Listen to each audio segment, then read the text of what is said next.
Assalamualaikum warahmatullahi wabarakatuh. Perkenalkan, nama saya Heni Duwianti. Di sini saya akan membahas soal UTS tahun lalu, mata kuliah akuntansi pengantar.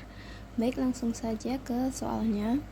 Perusahaan sukses makmur adalah perusahaan yang bergerak dalam bidang jasa. Berikut ini adalah neraca saldo perusahaan tersebut pada tanggal 1 Juli 2021. Kas sebesar 25 juta, piutang usaha sebesar 16.700.000, perlengkapan kantor sebesar 15.500.000, peralatan kantor sebesar 70 juta, kendaraan sebesar 200 juta, gedung sebesar 500 juta, utang jasa sebesar 59 juta, dan modal Tuan Rahmat sebesar 768.200.000. Transaksi selama bulan Juli 2021. Yang A, dibayar biaya iklan 3 juta. B, dibeli perlengkapan kantor 4.500.000 secara tunai dan peralatan kantor 10 juta kredit. C, dibayar biaya telepon 2 juta. D, diterima pendapatan tunai 36 juta. E, dibayar peralatan kantor yang dibeli pada butir B 80%. F, dibayar gaji pegawai 15 juta. G, dikirim faktur tagihan kepada konsumen yang menggunakan jasa secara kredit 30 juta. H, dibayar biaya bensin dan oli 2.500.000. I, diterima cek dari konsumen untuk pembayaran jasa pada butir G 90%. J, dibayar utang jasa 4.200.000.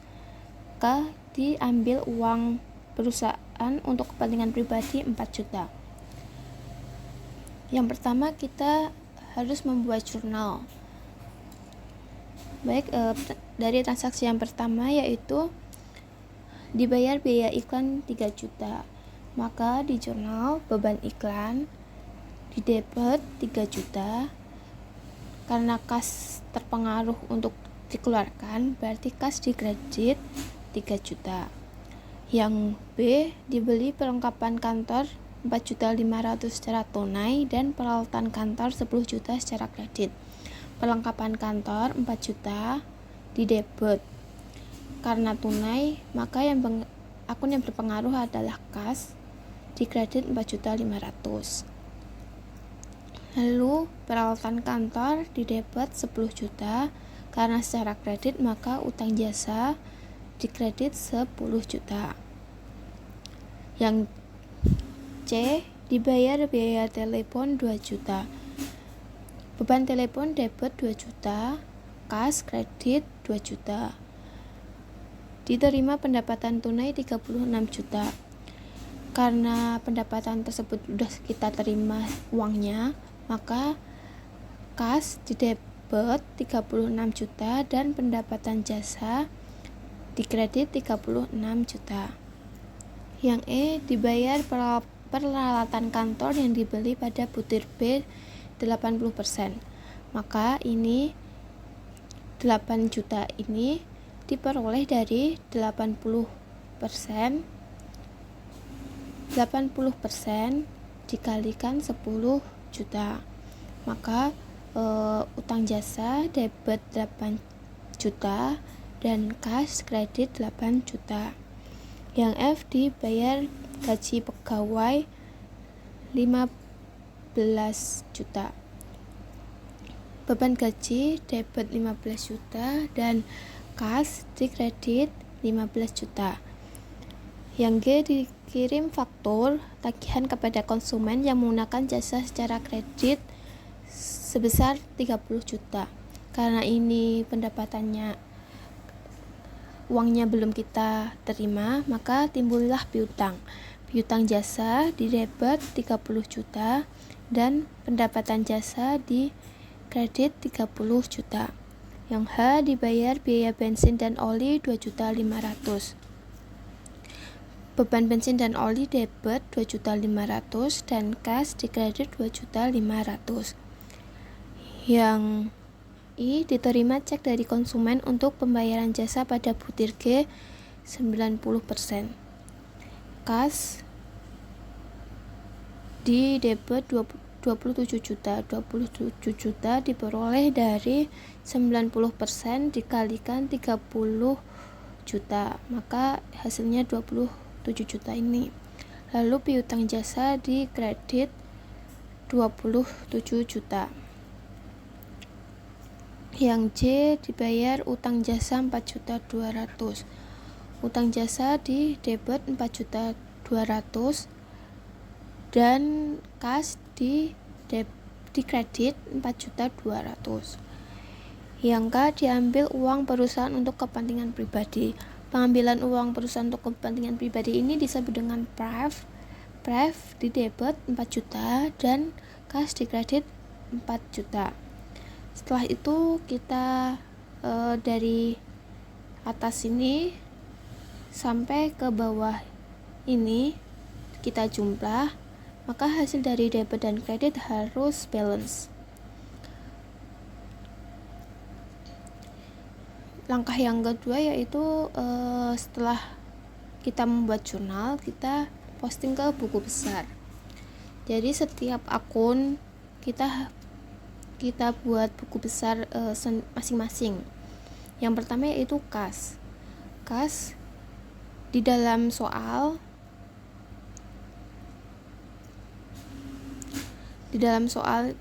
ini ada saldo awal. Kas terdapat saldo awal 25 juta. Kita tulis kas saldo 25 juta. Lalu kita lihat di jurnal umum kas yang terpengaruh di sini. Ini yang A, kas di kredit 3 juta. Kita tulis di sini A untuk keterangan untuk membayar beban iklan sebesar 3 juta. F ini halaman jurnal. Kalau bagi yang sudah kita posting di sini di jurnal umum, kita kasih keterangan angka 1. Selanjutnya itu yang B, digunakan untuk perlengkapan kantor, halaman jurnal 1 sejumlah 4.500.000. Yang C, beban telepon, halaman jurnal 1 sebesar 2 juta. Lalu yang D ini karena kita mendapatkan uang dari pendapatan jasa kita, maka kita tulis di debit. Nah ini yang D, kita mendapatkan uang, maka ini kan debit, maka ditulis di debit.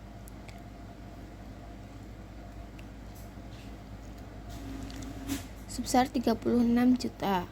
Lalu E, untuk membayar utang jasa, jurnal halaman 1 sebesar 8 juta. F, beban gaji, ini satu semua ya, sebesar 15 juta. Yang H, untuk membayar beban bensin dan oli sebesar 2.500.000. Yang I ini piutang. Yang I, kita mendapatkan uang dari situ, maka kita tulis di debit sebesar 27 juta. Dan mohon maaf ini J typo ya. Ini untuk membayar utang jasa sebesar 4.200.000 dan pref ini 4 juta. Lalu kita jumlahkan masing-masing debit sama kreditnya. Debit hasilnya 88 juta dan di kredit hasilnya 43.200.000. Karena debit dan kredit lebih banyak debit, kita selisih dan saldo ditaruh di debit 44.800.000. Lalu akun yang kedua yaitu piutang usaha. Piutang usaha di soal tersebut ada saldo 16 16.700.000, 16.700.000 kita tulis di sini. Lalu kita cari yang di jurnal umum. Terdapat G dari pendapatan jasa sebesar 30 juta, dan I karena ini sudah dibayarkan oleh pelanggan maka dikurangin, makanya dikredit sebesar 27 juta. Lalu kita jumlah masing-masing debit kreditnya dan kita selisih, hasilnya 19.700.000. Yang ketiga yaitu pelengkapan kantor. Pelengkapan kantor saldo awalnya 15.500.000 dan di jurnal umum terdapat di poin B sebesar 4.500.000. Kita tulis di sini, mohon maaf ini typo lagi, 4.500.000. Lalu kita jumlahkan.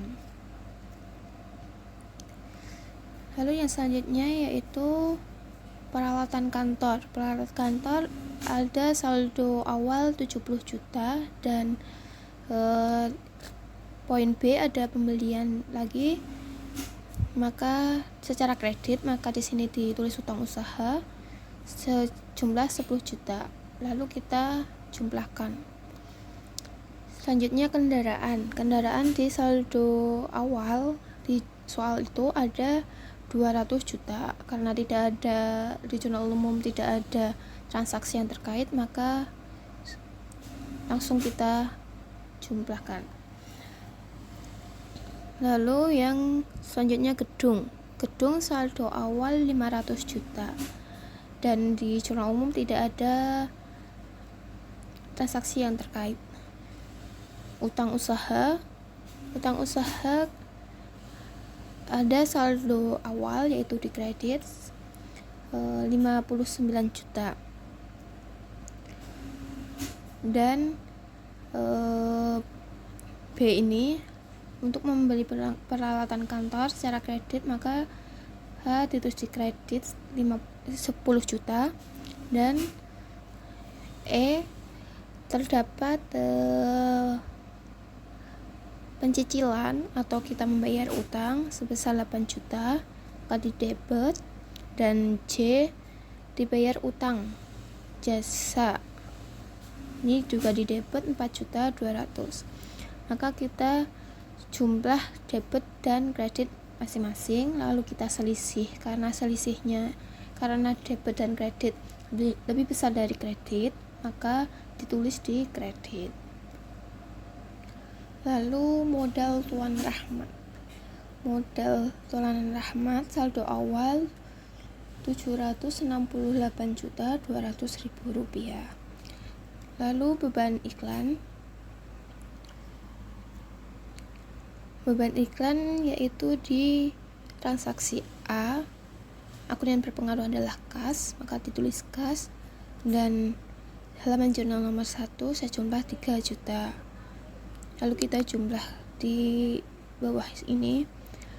Lalu beban telepon ada di transaksi C sebesar 2 juta. Lalu beban telepon ada di transaksi C sebesar 2 juta. Lalu kita bawah sini. Selanjutnya yaitu pendapatan jasa. Pendapatan jasa ada di poin D, yaitu pendapatan secara tunai, maka ditulis kas sebesar 36 juta, dan G itu pendapatan secara kredit sehingga menimbulkan piutang sebesar 30 juta, maka terus kita jumlah sebesar 66 juta. Yang selanjutnya yaitu beban gaji. Beban gaji ada di poin F sebesar 15 juta. Lalu kita tulis di bawah. Dan beban bensin dan oli ini ada di transaksi H sebesar 2.500.000. Kita jumlahkan ke bawah. Dan yang terakhir price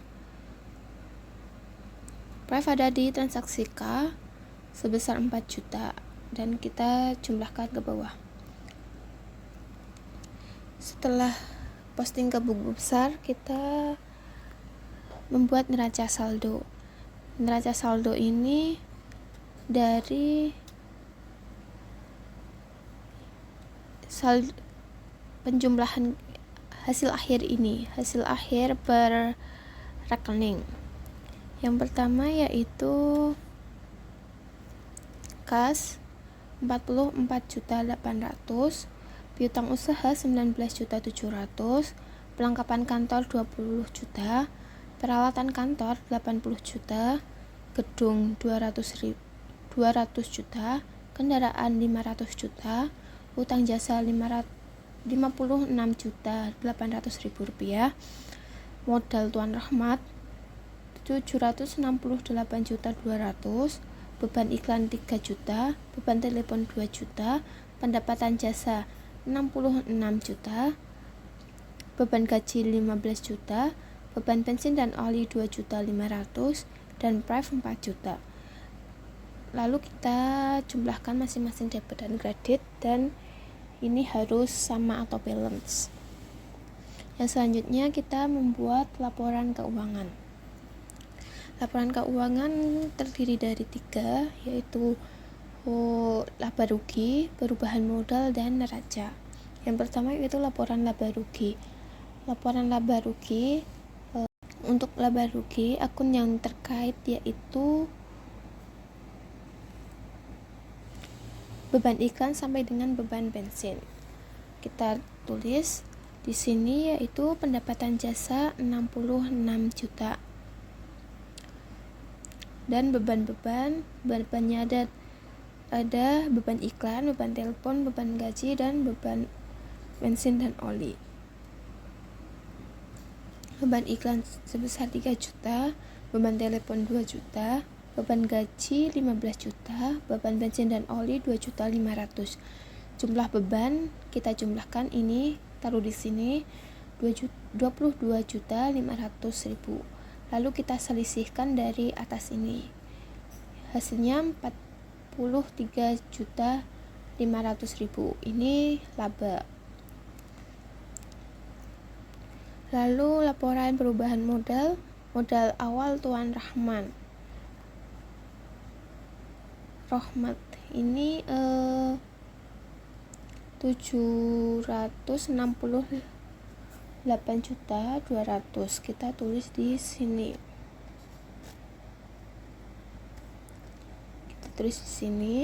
Laba usaha kita peroleh dari atas sini, kita tulis di sini. Dan prive kita lihat di neraca saldo 4 juta. Lalu kita selisihkan dan kita tulis di sini, yaitu hasilnya 39.500.000, dan kita tambah jumlahnya 807.700.000. Dan yang terakhir yaitu laporan neraca, dan kita bagi menjadi 2, yaitu aktiva dan pasiva. Aktiva itu terdiri dari kas, piutang jasa, perlengkapan kantor, peralatan kantor, gedung, dan kendaraan.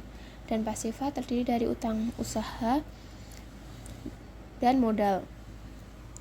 Kas sebesar 44.800.000, piutang jasa sebesar 19.700.000, perlengkapan kantor sebesar 20 juta, peralatan kantor sebesar 80 juta, gedung sebesar 200 juta, kendaraan sebesar 500 juta.